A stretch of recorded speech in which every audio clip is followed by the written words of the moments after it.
Nothing good happened down here when that storm hit. We had just bought all new furniture, put down new carpets. We couldn't get out the door. Just a surge of water coming in 12, 13 feet high. A sudden emergency when the sea swallowed up homes. We had to swim out of the house. 2 little brothers among the Staten Islanders swept away. The ocean rose quickly and with fury. What on this one? The water was that high? Yes, it's high. Higher than you. Irena and Joseph Kasperzak, Polish immigrants, still live in their home on Doty Street. 10 years after their only son Artur, an NYPD officer, rushed his family to safety in the attic. This is where you stayed? Yeah. Irena's grandson Max, now 11, was 15 months old back then. Artur był tutaj. Over here? Artur Kasperzak, 28, was electrocuted when he checked the basement. 10 years, yes. No good. Hard to believe, right? Very good, Sandy. Staten Island buried more dead from Superstorm Sandy than any other part of New York City or New Jersey. The funeral for brothers Brendan and Connor Moore, just 2 and 4 years old, broke the borough's and the city's heart.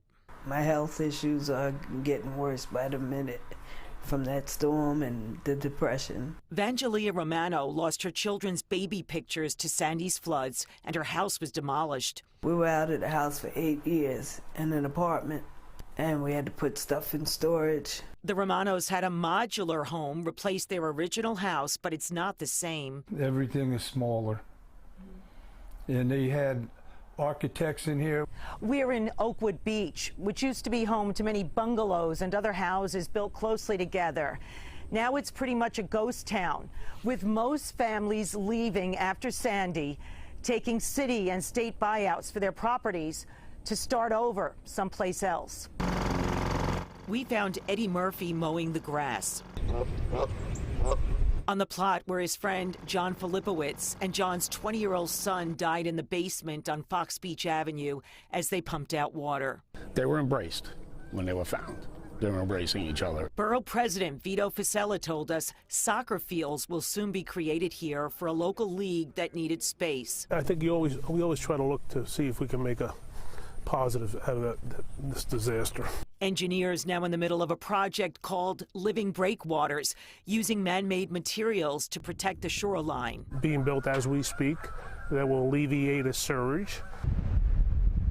The water on this day seems soothing, and some residents refuse to leave. We feel like this is our home, you know. But for Cara Londono, who gave birth to 3 children after Sandy, home has never been the same.